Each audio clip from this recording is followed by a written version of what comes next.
So I want to welcome everybody to our STEM series. This is our STEM series 6, Acequias in Agriculture. And we have 3 guests with us from the New Mexico Acequia Association, Miss Dona, Miss Chavela, and Miss Emily, and they'll go ahead and take it from there. But just a bit of housekeeping announcements. As we're going through, please keep your microphones on mute unless you have a question. Please feel free to unmute yourselves and ask a question.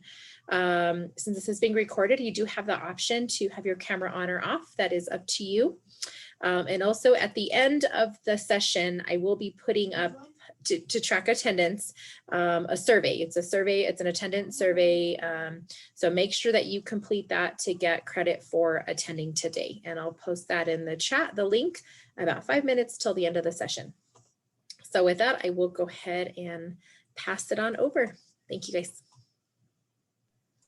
Thank you, Ms. Gonzalez. So hi, everyone. My name is Emily, and myself, Dona, and Chavela are here with the New Mexico Acequia Association. And we're going to be doing a little presentation about the acequias and also hearing about what you know. And Chavela is going to be presenting at the end about some work she does with mapping, which is one really cool way that we can involve our MESA schools or our MESA skills in agriculture and in the acequias. So we were going to start off by just introducing ourselves real quick, and then we're going to hear more from you guys about what you know about this beautiful and mysterious word acequias, which is a word some of you might be really familiar with and some of you might be learning more about today for the first time. So I'm Emily, I am 27 years old, and I am talking to you today from Tesuque, just north of Santa Fe. And I grew up with a garden and near my acequia, working with our Maradomo, who's someone you'll learn about today that takes care of our water. And I went to college, and when I was in college, it really clicked in my head to understand that taking care of the water and our farming, these special things we have in New Mexico, is one of the most amazing ways that we can use our lives to take care of our families and communities. So that's why I became a farmer and started working with the New Mexico Acequia Association. And my job for NMAA is doing things like we're doing today, getting to meet with youth like you guys from all across the state and talk about why our water and farming is so precious and so special. So that's my introduction. Dona, do you want to say hello? Hello, everybody. My name is Dona Gonzalez. I am from Chamizal, New Mexico. I am 26 years old, and I work for the New Mexico Acequia Association as well. I am a farm teacher or a farm trainer, and I absolutely love my job. I started farming at a very young age, or probably my entire life. I've been a farmer, and it was very just homey for me. It was how, we cooked through the summer and we would preserve goods through the winter. But being a market gardener is very special to me, and taking care of acequias in land is where my heart is at.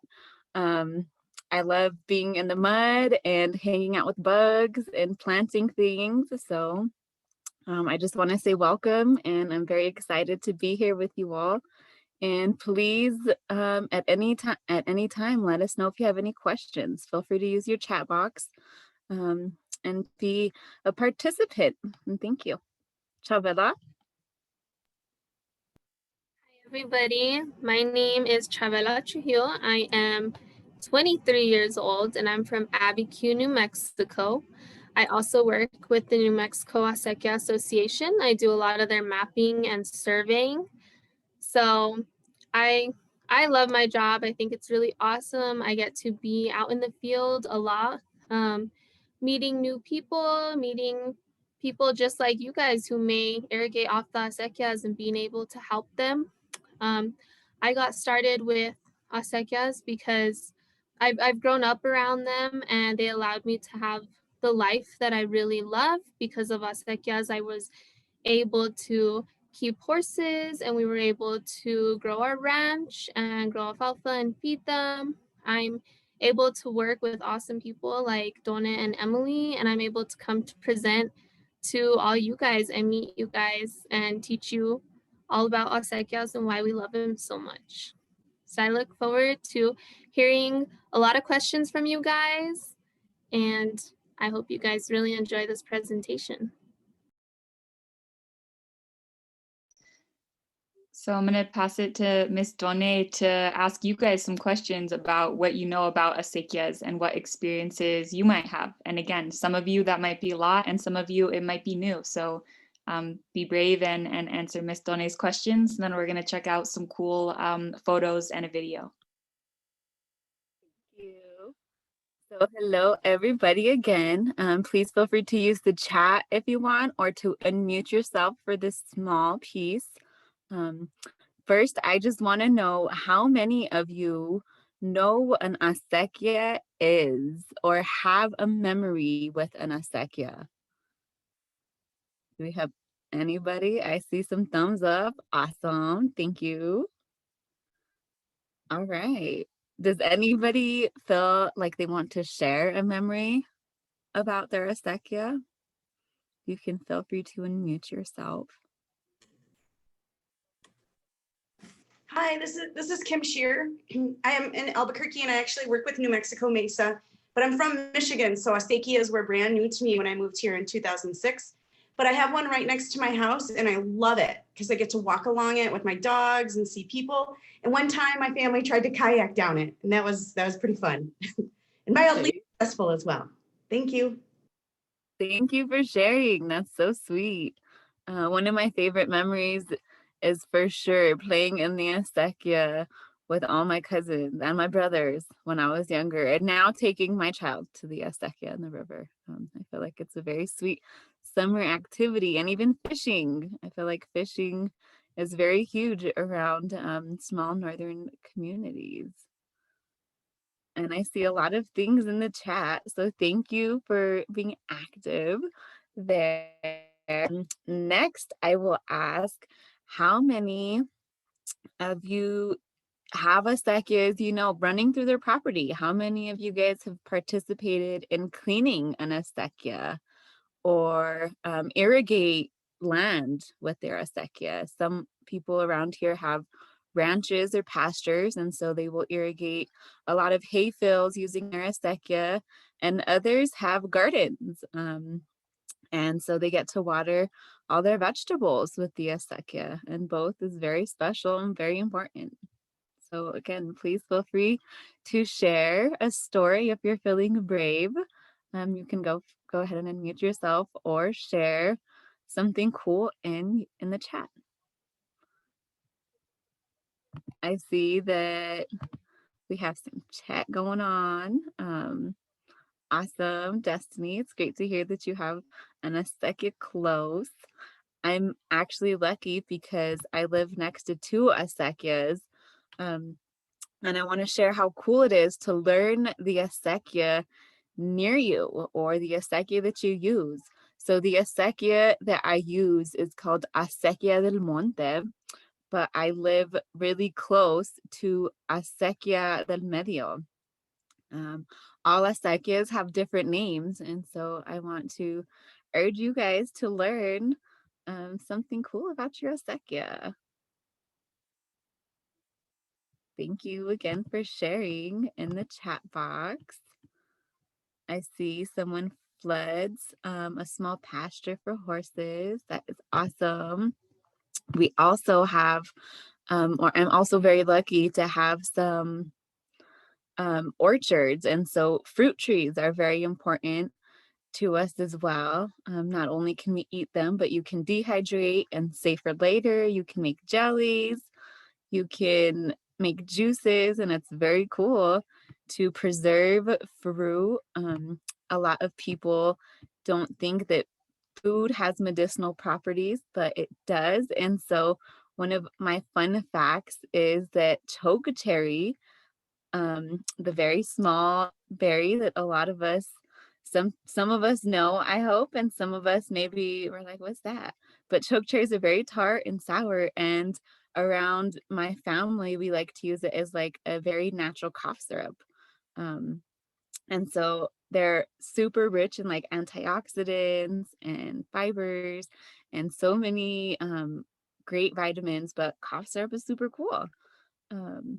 So does anybody, I just want to open it up one last time before I hand it over to anything cool related to the acequia. Maybe you have some really cool bush growing near your acequia, like the choke cherries.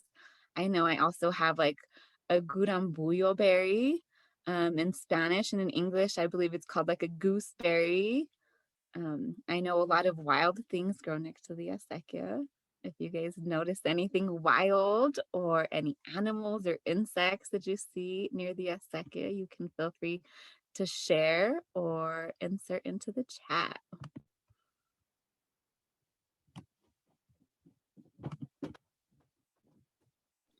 See Destiny saying that the acequia she lives next to is the one that her grandpa uses for fruit trees and plants. And Kim saying lots of crawdads and creatures that live in the water. Super cool. Have you caught crawdads? Do you eat those crawdads?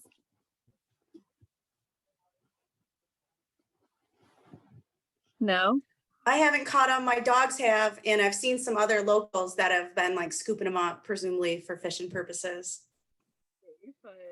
Cool. Well, thank you again for sharing. I will now just turn it back over to Emily, and thank you all for sharing.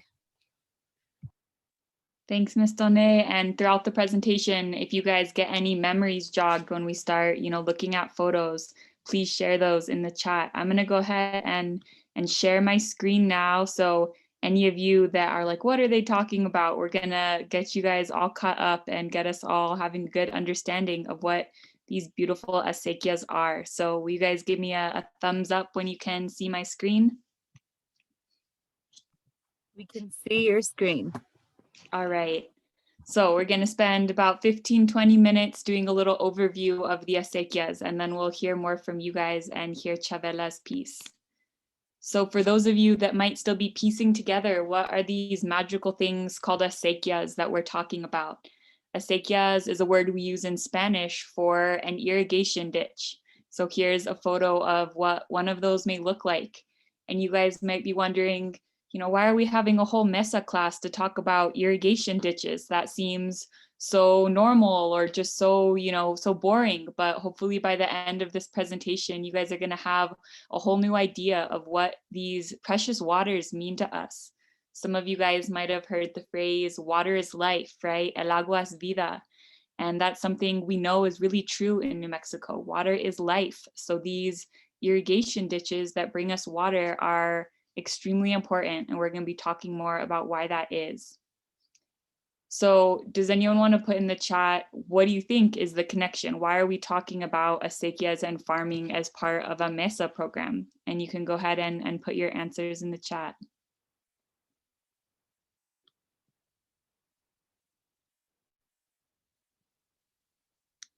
And Done, I can't see the chat, so if you wouldn't mind reading anything that comes up, or anyone's welcome to unmute too. We do have, because agriculture is important, we also have, it's a unique ecosystem and it's science, water in the desert. Yeah, these are all such good answers. And I think as we keep going, you guys will see even more reasons. And how we like to kind of frame it is that our acequias and talking about our water in New Mexico is such a good way to bring science into our real lives, right? A lot of the times the things that we're studying in our science or our math classes seem like really far away things, right? They're kind of theories or ideas or something that happened far away from us. But when we learn about acequias and our farming traditions in New Mexico, we're getting to connect our family's history and our cultures and our experiences into our science and our math and our engineering. And that's a pretty amazing thing.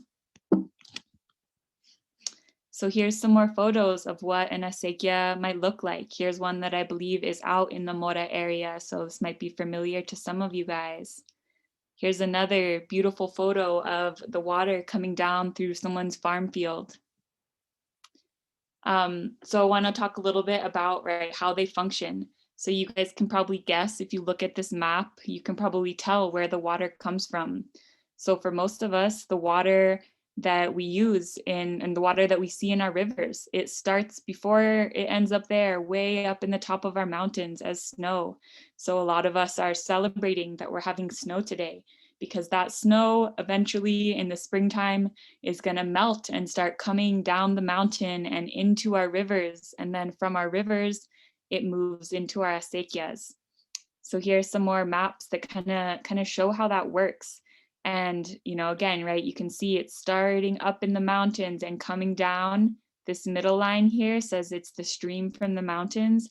And on the right and the left side, you see these branches of the acequia.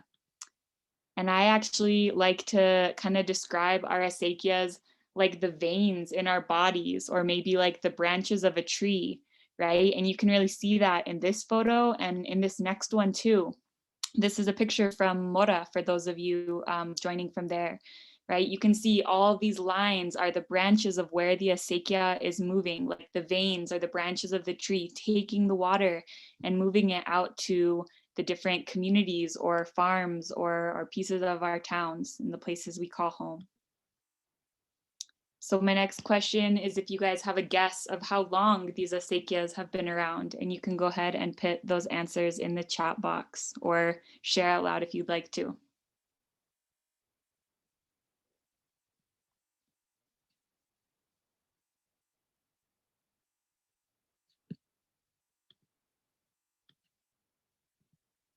We have a couple guesses. I will share that I see Destiny, and you answered the first question, and it was super on point. She did share in the chat that acequias lead to farms and farms lead to economy in the world, and that's just super amazing. And you also said 120 years. Very cool answer. We have hundreds of years since the start of civilization. They're ancient. The early days of civilization, 10,000 of years, more than 400 years, all super, super awesome answers.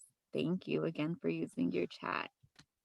Yeah, those are all good answers. And the key is, I think you guys all could tell and know that these are something that's old.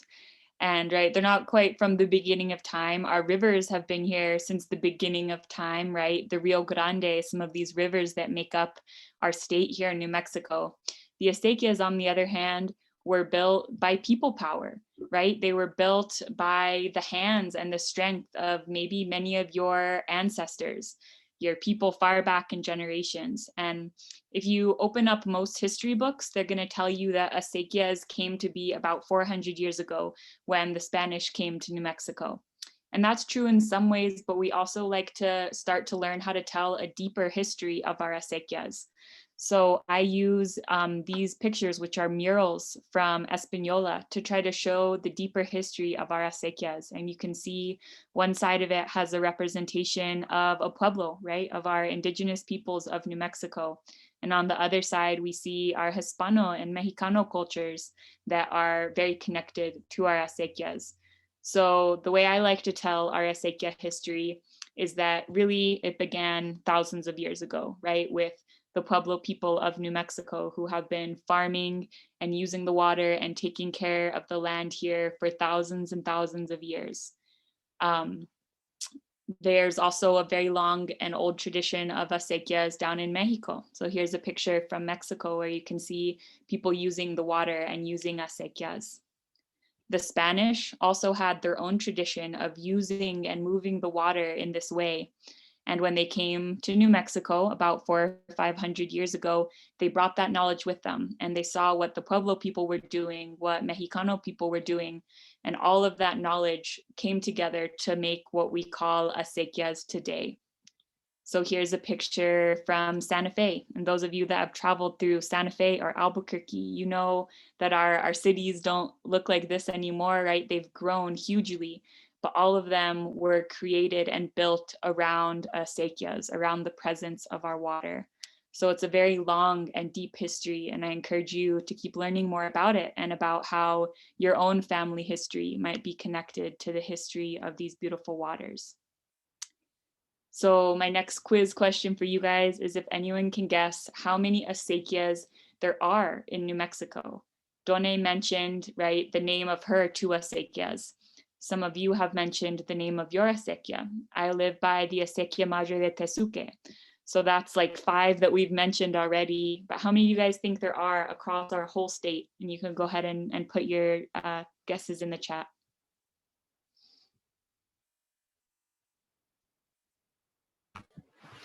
Thank you for using the chat again. I do see many answers.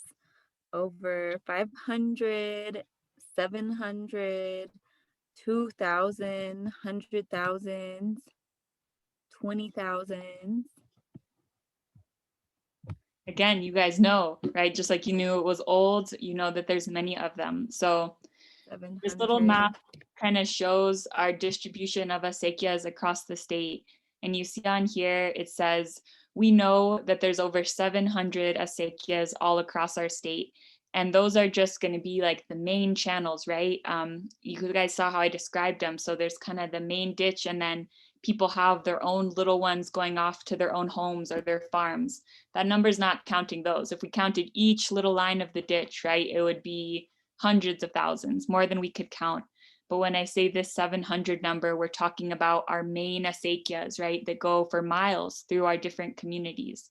And this doesn't include many hundreds more ditches that the pueblos operate in their own way, and also many hundreds more that maybe we don't know or that aren't flowing with water at this time. And you can look at the distribution of the acequias on the map. These green areas show areas where there's a lot of them concentrated. And you can see that a lot of our acequias are concentrated in northern New Mexico, but they also go all across our state in the eastern and western and southern New Mexico as well. So here's a second map that kind of shows that distribution, and all those little dots show different areas where there's acequias. So they're down in Alamogordo, Tularosa, the Gila area. So you can see that they're all across our state, and sometimes people don't know that. We think that they're mostly existing just in our northern area. So what do they do and why are they so important? You guys already touched on a lot of these ideas. But these are some pretty cool photos I like to show that show, you know, right from up in the air, looking down at the Rio Grande River. And you can see where the river is down the middle, and then all of this beautiful green farmland. And I'm sure you guys notice right away as well, the edge, right, where it turns from the green irrigated land into our dry land, where our piñon is and the soil is dry. And that line, if you can see where my mouse is tracing, right where it changes from the dry land to the green, that's where your main acequia runs. So you can really see how it's changed and shaped the whole ecology of the whole area by bringing this water out from the river and creating this much larger ecosystem, right? If the acequias weren't there, the green would just be right along the narrow edges of the river. So when we look at this, we can really think about how the acequias and moving of water in the way it does has transformed what our landscape and our lives look like as people in New Mexico. And here's kind of a zoomed in version, right, of what it may look like along the edge of one of our acequias. And you can see it's this beautiful green habitat, right? It creates this whole ecosystem that hosts a lot of our wildlife and animal life, also our medicinal plants, like you heard Dona mention, right? These important plants that people in our communities have used for medicine and healing for hundreds of years. A lot of those are also, you know, taken care of by this ecosystem that the water creates. And I know all of you all know how important that is to have these ecosystems and land for our wildlife and ourselves to thrive as well, right? We all need these healthy landscapes too. So here's another use that a lot of you guys are familiar with, and what acequias are most known for, right? Is they bring the water from the rivers to our farms where we grow food. And here's a little cornfield, and you can see how they've made the field to bring the water down. And we like to talk about that acequias might be some of the most advanced engineering that there's ever been, right? How is it that people hundreds and hundreds of years ago, with none of the technology we have now, figured out how to bring water down from the mountains and move it, right? They know how to move the water for hundreds of miles. That's a pretty incredible feat of irrigation, or excuse me, of engineering, to be able to move and know the water and bring it down to your fields and your community. A lot of people also use it to flood pastures for animals, horses, cows. That's what you can see, you know, this young man doing here. Maybe some of you are familiar with using the water this way. And just a good snapshot of some of the amazing foods that we grow off our acequias. We're not going to be talking a ton about the agriculture component today. Maybe we'll get to come and visit you for a second class, but down in the left-hand corner, these are those choke cherries that Dona was talking about. And some of our other, right, famous New Mexico crops you probably know are red chile, our corn. These are beautiful, special things that have been nurtured and grown up with our acequias, right, for all of these hundreds of years. They're very tied together. So a couple other things about why they're so important that maybe aren't the most obvious one. And there's some beautiful art kind of showing this here. It says, farming and caring for the land makes us who we are as people from New Mexico. We have a very special history here, and I'll explain more in just a minute. But acequias are something that we only have in New Mexico. There's nowhere else and anywhere else in the United States that has these precious acequias. And I'll explain exactly why that is in a minute. But right, it's really part of our special history and our special identity as people from New Mexico. And some of you guys may live in cities, some of you in more rural areas, but no matter where you live, you have this special connection in your history as someone from New Mexico to this beautiful water, and it's a very unique history. This one says, acequias connect us to the water and the land. When we use our acequia, when we go and open the gate and bring the water, or when we drive by one, right? If you don't live right next to one, you still get to drive by your river or your acequia and have this relationship with it. And that's also something that's really special that we have here in New Mexico that people in other places don't necessarily have. So that's part of why we're here talking to you guys as young people about how important this is. This one says they connect us to our ancestors and elders and help us carry on traditions. So you guys have heard us talk about how old they are, that they've been here for a very long time.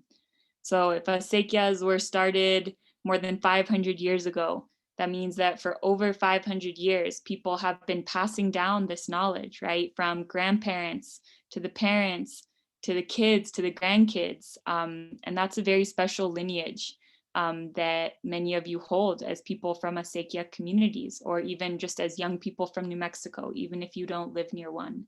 You're part of carrying on this tradition. And as you guys learn today, you're going to have more things that you know that you can be part of passing on too. So a little bit about how they work. Here's a piece of art that shows a community working together to build and maintain an acequia. And again, you guys can connect this to what I said about this being a huge feat of people power, right, of strength, but also of deep knowledge and engineering and math and science to build these acequias and keep them maintained. And it takes a community to do that, right? None of us can do it alone. Each of our communities has something called the Acequia Commission, which are local people from the community who get elected, who get chosen by their other community members to be in charge of caring for the water and making sure they continue to flow. So this is a really important duty that some of you guys might even take on for your communities when you guys get older. And this right here is why I say that nowhere else in the US has acequias, right? You might go on a road trip to Arizona or to Texas and see ditches next to the road, right? You see water that people are using for irrigating. So you might be like, right, that's an acequia, but it's not. And this is why. New Mexico is the only place in the US where we elect our local leaders to take care of the water. So for each of those 700 acequias we mentioned, they each have local people, right? Family members or neighbors who are elected to take care of the water. And that's something that only happens here in New Mexico. And you guys could probably think in your head of a lot of reasons why having that community control of the water is really important, especially when we look in a future with things like climate change or all these uncertainties we face, right? The fact that we have neighbors and family members that know how to care for the water is going to make a really big difference in our ability to deal with things like climate change or whatever other challenges are going to come. There's also this person called the mayordomo that also gets chosen for each of our communities. And this is the man or woman that goes out every day to go check on the water and make sure it's flowing right and going where it needs to. So this is another very special job that exists on each of our acequias. And you can see this man here on the picture on the right, opening up this gate, right? It's called a compuerta, and this is the gate that he would open to let the water come from the main acequia down into his field. And again, I'm sure your math and engineering minds are seeing when you look at this, right? And Chavela is going to talk a bit more about this infrastructure and what it takes to maintain and take care of all of this. And then the third component, right, we have our parciantes, who are our community members who live along the ditch and use it to irrigate their farms and their fields or their trees in their yard. And this is what I said, right? New Mexico is the only place where we take care of our water this way. And that's why we're here talking to you guys today, because this is such a special heritage that all of us, no matter where we live, if we're near or far away from one, we have the opportunity and, you know, the responsibility to keep taking care of them. So a couple more photos of kind of the process of taking care of our acequia, working together, right, to clean it out and maintain it. To open it up, here's what, if you live in Albuquerque, your acequias might look a bit more like this, right? They're bigger. Some of them are lined with the concrete. And here's a beautiful picture, right, of the first day that we open up the ditch and the water comes flowing to our communities. A lot of our communities have blessings and gatherings where we get together to celebrate and give thanks to the water. And this is something that you guys can all do, even if it's not with your community. You know, every time you see the water, to take a moment to express your gratitude to it. They're throwing flower petals there in that picture. And then the last key step, right, using the water to irrigate our fields. So I have just a couple more slides, but we'll pause for questions there. Do you guys have questions so far on kind of the basics of the history and how they function? And then we're going to look at a couple more slides of some of the challenges the acequias face and ways you could get involved. And then we'll pause again and pass it to Chavela.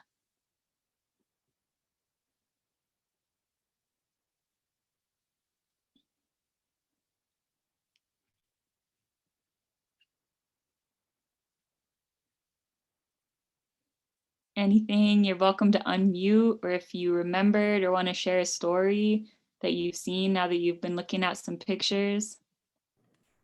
Hi, this is Kim again, and I have a lot of questions. I love water. When you showed the map, it didn't seem like you had the acequias in Albuquerque on the map of 700, but you just mentioned acequias in Albuquerque and how they're very different. So I was just wondering, what's the distinction of that? Yeah, and you know, the map, maybe it's hard to tell exactly where they are. There should be the Albuquerque area represented on that. But right, we'll talk a bit about how our acequias that are in areas where our cities are, you know, have changed because of that. And in that picture, I think I was mostly just referencing, right, some of our ones down south, they're a lot bigger. You'll see they're maybe lined with concrete so that the water can move through the city landscape. And we'll talk just a minute about our urban areas and how that's shifted. But the map maybe is not precise because they should be on there. There's, you know, 20 plus acequias that flow in the north and south valley of Albuquerque for the most part. Was there other questions in the chat or anyone that wants to unmute?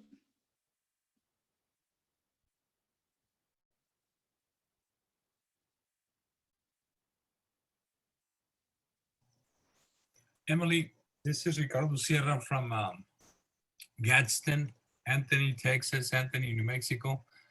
And my question is, you touched that the acequias is only in New Mexico, and then you would see them in the Texas side next to the roadways. So what you're saying is that the acequias are like a water commission by themselves in New Mexico, and that's why in Texas, what is the difference? That's my question. Why is it that the water that flows on the same acequia in New Mexico that will cross the New Mexico line to the Texas line, now it's not an acequia? Yeah, and I'll say right off the bat, I don't know exactly to your town to know, but from what we understand, right, people all over the world use water to irrigate and have these canals, but that New Mexico is the only place where we've maintained our tradition of the community caretakers. So I don't know how to answer the question exactly of what about one that flows over the border and where does it stop? Maybe you can research that and let us know. But what we know is that in other communities, this kind of tradition of having the local people who are in charge of the water has fallen apart in different ways, and it's not that same type of community caretakers that we still have in New Mexico. So when we define our New Mexico acequias, we say it's the water that flows, but it's also the people who are still in charge of it. And there's even places in New Mexico, where that's changed, and a district or an entity of the government has taken over the operation of it. And even in those cases, right, we start to call them irrigation canals instead of acequias. The word acequia will really speak to the places where the culture is still maintained as well, to take care of them as a community thing, as part of the collective.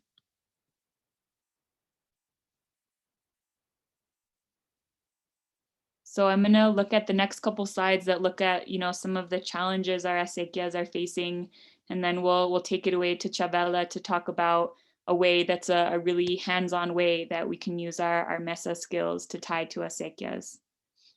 So for time's sake, I'm not going to play this video, but I'm going to put it in the chat, and I really encourage all of you guys to watch it after it. It's a 5-minute video that's a poem by a wonderful young woman from Taos named Olivia Romo.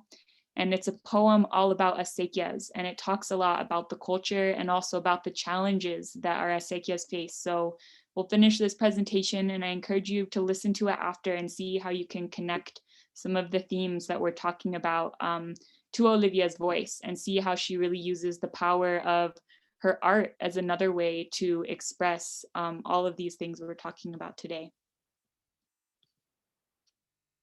So I'm sure you guys probably have a lot of these brewing around in your mind, right? Drought and a changing climate is something that's really impacting our acequias already. We talked about how they start as snow up in the mountains. So that means that in years when we're having less snow, that's going to impact the amount of water in our rivers and in our acequias that we're able to use.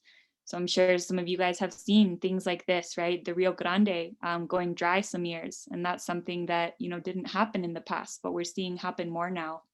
So this is something that all of you guys as young leaders who are interested in careers in this area, this is something that's going to be a challenge that you all are going to be the leaders to help us work on. But right, we're not going into it alone. We're going into it with these hundreds of years of knowledge that's been handed down from people in the past who have gone through hard times and know how to deal with them. So you'll hear me talk in a minute, right, about the importance of learning from our elders and learning more about the history of our place so that we can have more knowledge to bring forward with us as we face these challenges. And you guys also heard me mention, right, climate change is hard, it's going to be scary. But we have all this deep knowledge. We have people in our communities who know how to take care of the water and use it and move it. And that's going to give us a lot of strength to deal with these hard things when they come. So I think despite all the challenges, our acequias and our farming traditions are going to help us be stronger when we face these hard things. And we're really lucky to have them. We can talk about, right, water quality and water pollution. And there's, little things like throwing trash in the acequias. We would call that, right, the small types of pollution. And then, of course, we also have bigger issues, right, of contamination from factories or large industries. Also things like our Los Alamos labs, right? These are kind of the bigger, harder things that we have to think about of how our water is being impacted by these bigger forces. And here in New Mexico, where we are so connected to our water, where thousands of families in our state use the water to grow food, right? We have to be really careful and really thoughtful about keeping our water clean because we have this direct relationship with it. Towns and cities growing has also, impacted our water and our acequias. This is a map from Albuquerque where there was an acequia where that blue line you can see, but now it's underneath downtown Albuquerque. So we have, lost acequias over the years to the growth of our cities. But that's, the smaller cases. In the majority of cases, the story is about our communities working really hard to keep them going and to not let them go. And right, so here's just kind of more illustrations of how our towns are growing. That pink, you see it growing over the years. That's a town growing, right? So as our towns grow, we have to work really hard to make sure that our farmland and our land where we irrigate and have ecosystems, that gets taken care of no matter what happens as our towns grow. We also have an issue that we would call water transfers. So New Mexico, right, and you guys know from science, there's no new water. All the water that is ever going to exist on the planet, it's all already here with us now. We can't just make new water. And that's something that's part of our law in New Mexico too. So if you're going to build a big new suburb, you're going to have to tell, say where you're getting that water from. And that's resulted in situations where people will buy the rights to water from our rural communities and move that water to build a new suburb or to build a big new factory. So this is also an issue that we want our young people to know about, and it might be something that you choose to use your voice about, to say that we want to protect our water and make sure that it stays clean and that it stays part of our farm communities, because we really value them and we know how important they are for our ecosystems and for growing food and for our culture and who we are. And the last one that you guys can also make a big difference in is needing more young people who are going to carry on the traditions and skills that go with taking care of the water. So here, being part of this presentation today, you guys are already well on your way to doing this, and we encourage you to consider it as part of what you choose to do with your life, is to use your voice and your energy to really take care of the water. So you can be part of taking care of them. You can use your voice to talk with others about how important the water is and how important it is that we keep these traditions alive. You can use your art and your expression to show how you love it, like the poem or art. Express your thanks to the water. Talk to friends and family about what you're learning today so that more of us can know. And learn from your elders. This is a great picture of a young man learning from an elder in his community about farming and about the land. So I encourage you all to do that. And very last, we'll let you look at this for a moment, but there are so many different ways you can be involved in having a career that helps you take care of the water. And this could be through college or not through college, right? We need people with all different kinds of loves and passions, being farmers and ranchers, mayordomos and commissioners, town and city planners, artists and musicians, lawyers and policymakers, designers and architects and construction workers, people that can build and maintain them, mappers and technology, which is what we're going to hear from Chavela about, scientists with soil and water expertise, teachers, traditional medicine makers, right? There's so many different ways that you guys can use your future and what you're doing with your time right now to help take care of the water and the land. So that was a whole bunch of stuff. And I'm going to go ahead and stop and let Chavela get her presentation set up. And I would encourage you guys to start putting some questions in the chat so we can spend a few minutes about that at the end. thanks for listening, you guys. There's so much to say. I had to go all fast. So we'll let Chavela tell us about mapping, and please put your questions and ideas in the chat.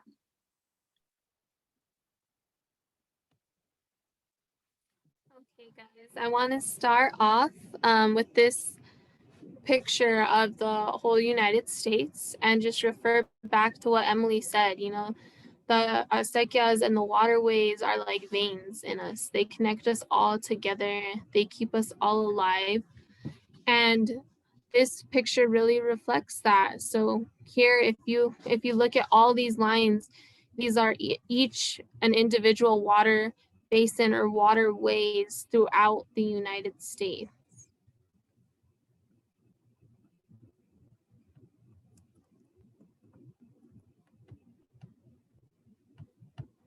Chavela, my arrows don't work when I'm presenting. You just got to kind of press the space bar. It should make it move.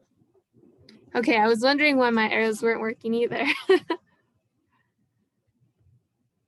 let me move some of this stuff out of my ways, guys. Okay, so our first slide here is how mapping helps acequias.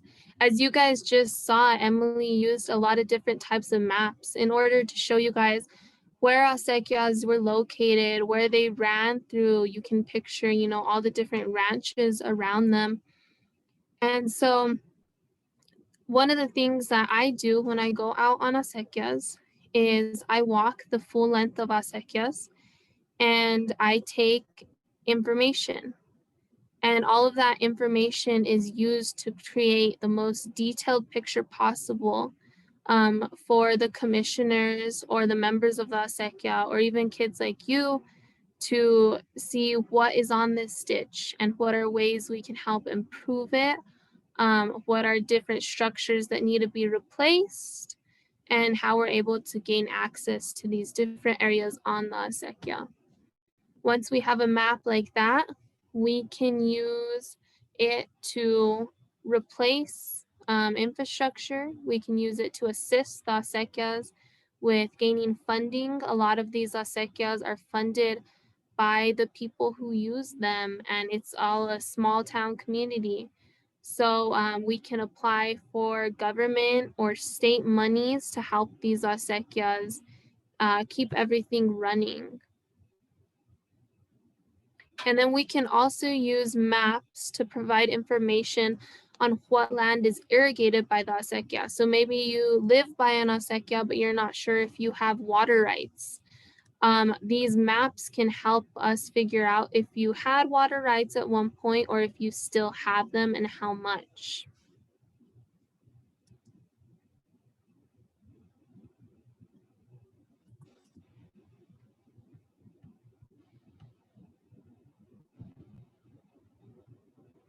So some of the things I see when I walk the acequias, I'm gonna start you guys off from the very beginning.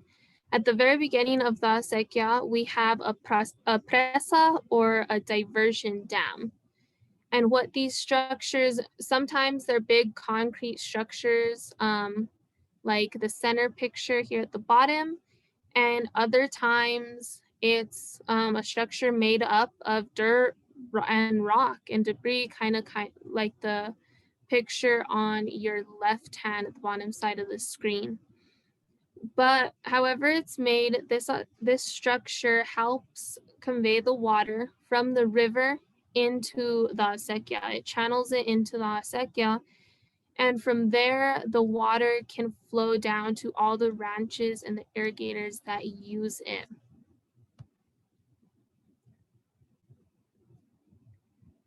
Then I like to mark these while I'm walking too. What we have here are called turnouts or compuertas, and sometimes these can be equipped with what's called a check gate.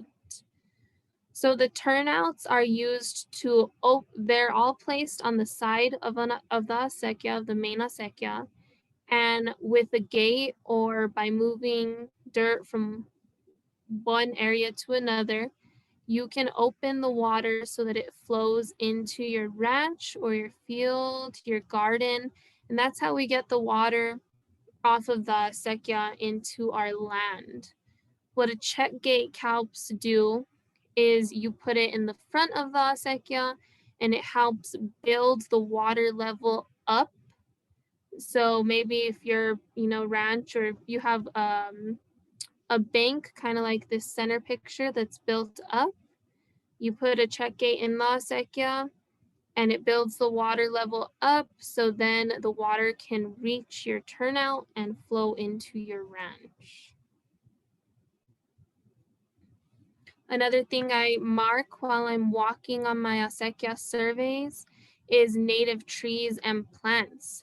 So some of these plants have medicinal purposes, and I like to mark those because a lot of people, like Emily said, still use native plants for remedies, and that's always a nice thing to have on your map with a little bit of detailed information to go along with it. At the bottom here, we have wild rosebush, Rio Grande cottonwood, and hierba de la negrita, and these are some of the native plants that I see while walking many of our acequias.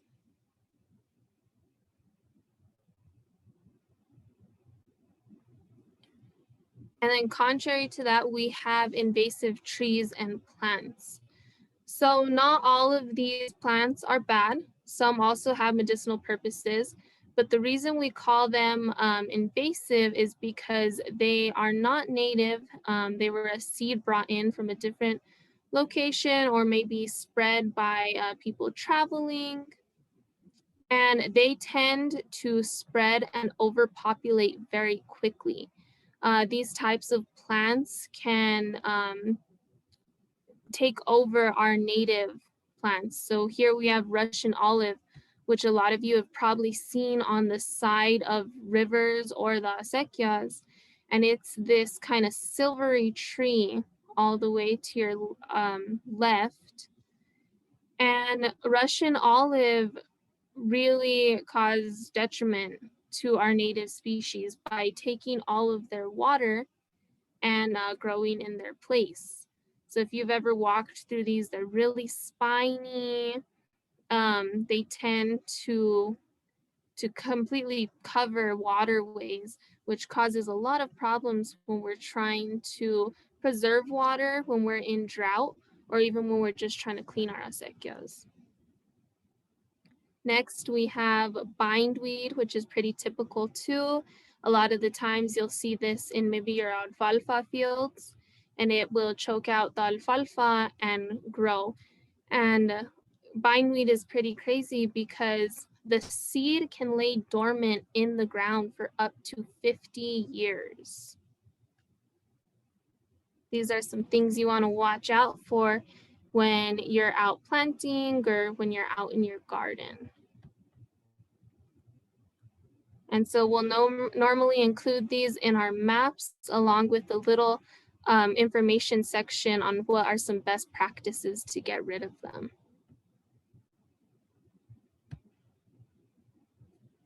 So here on the next slide, we have types of base maps. A base map is basically what you overlay your information on. So if you have some lines depicting where an acequia is located, you can choose all these different backgrounds to put it on.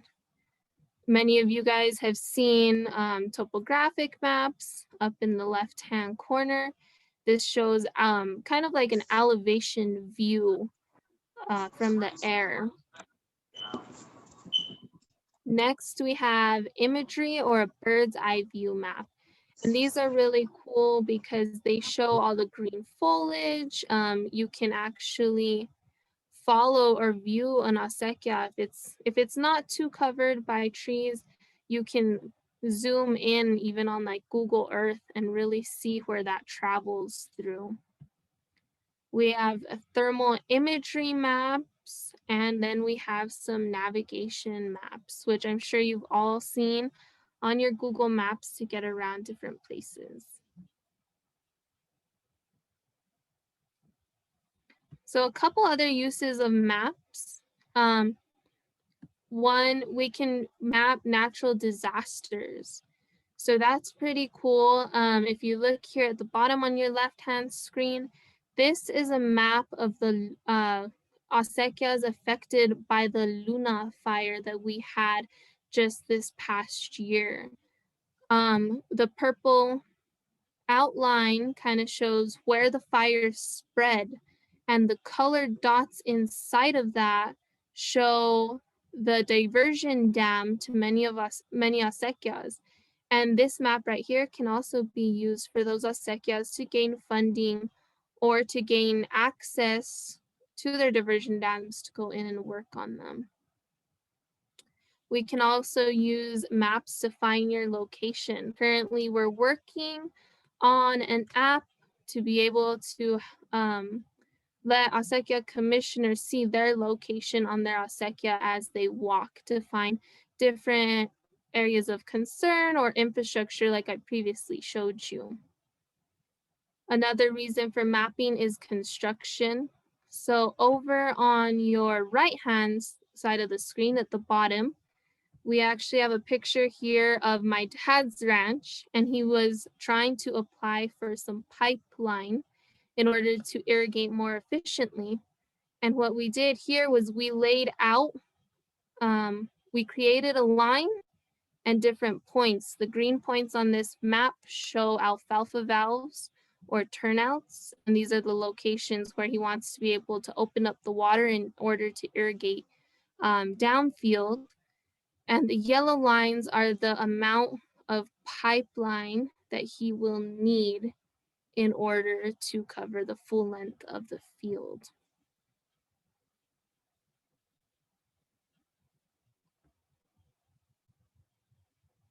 Real quickly here, I want to show you guys a really neat other way to use maps. And you can also create acequia maps like the Office of State Engineer has here that give you a ton of different information, but a lot of you were interested in the acequias throughout New Mexico.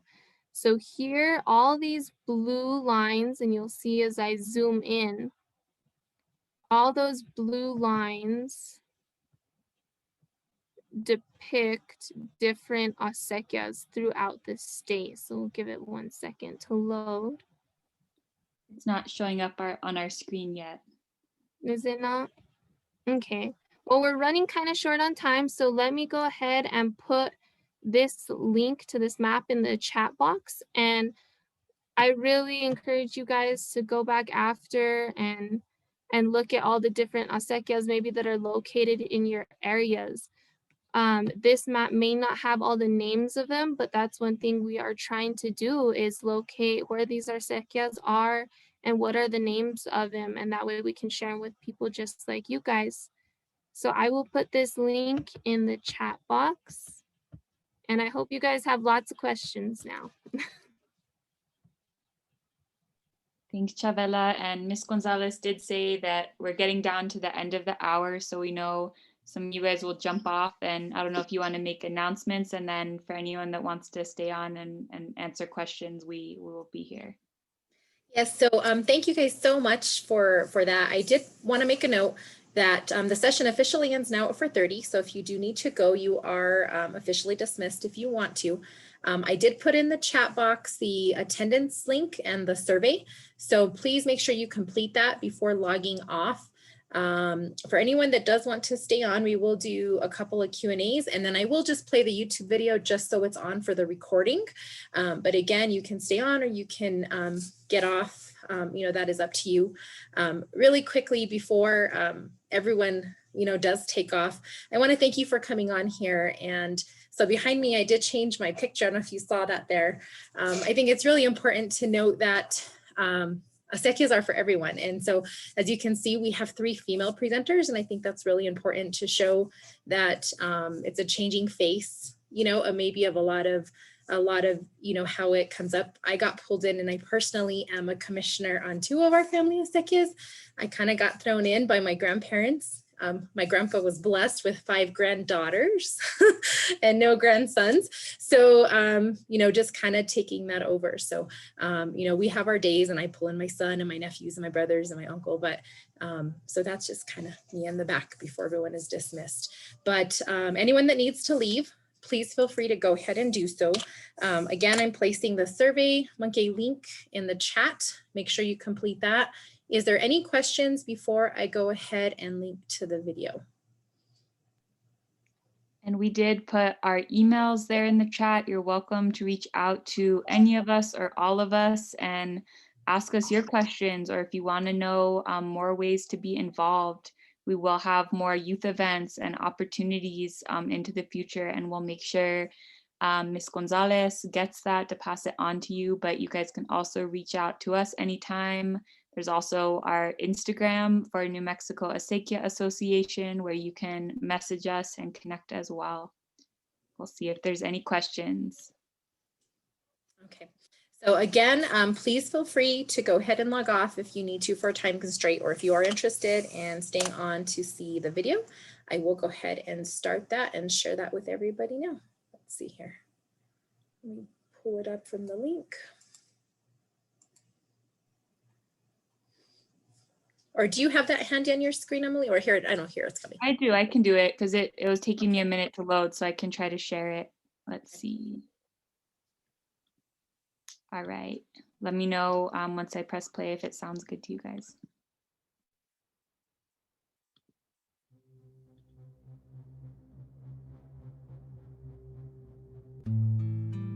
Hija, tráeme agua.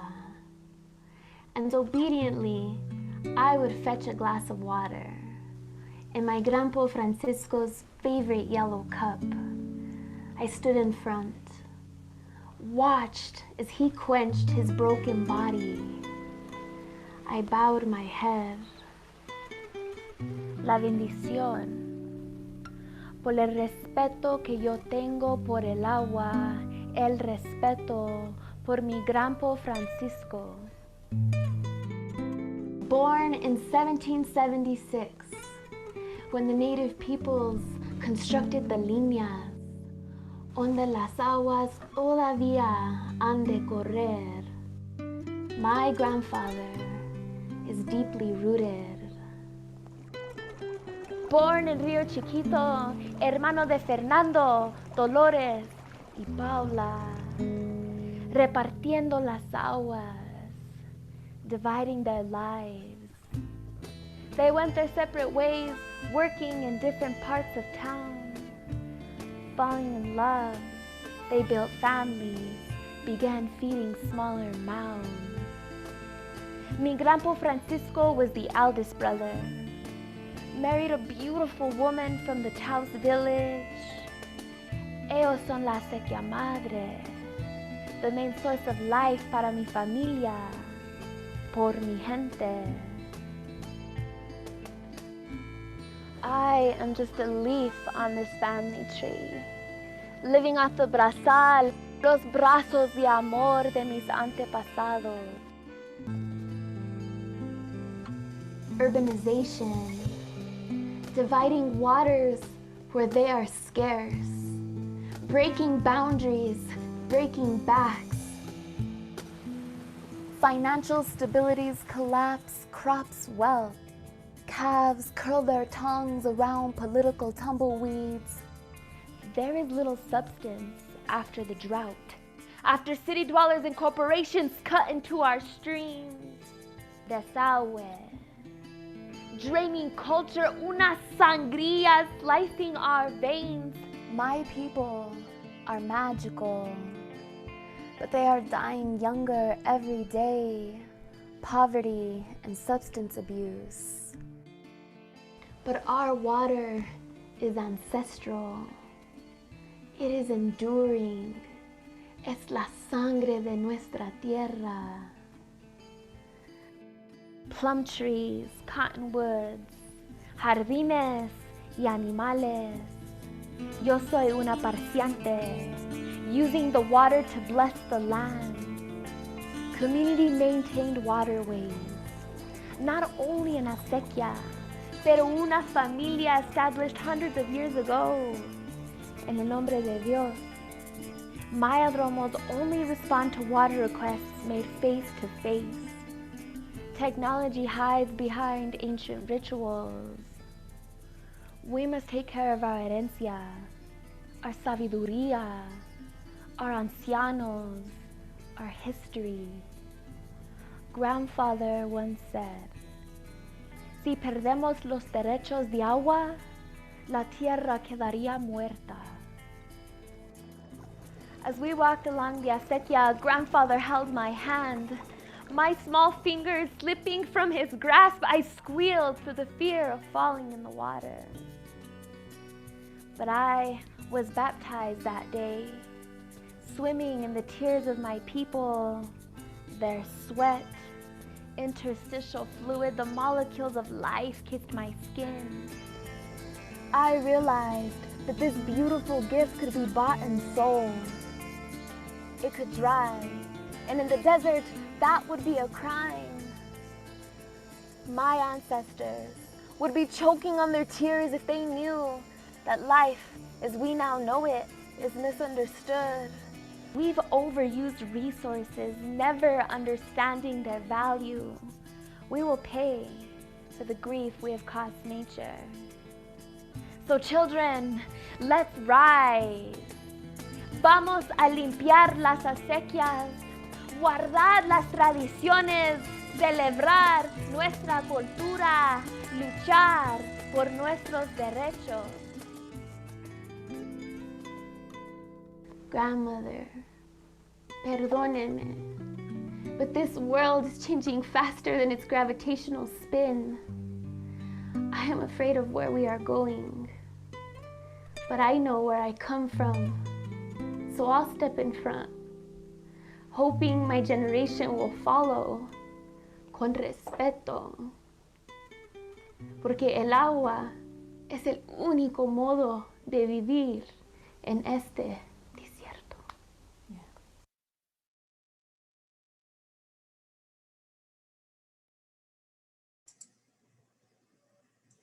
Well, thank you for all that stayed on with us. I am going to go ahead and stop the recording now.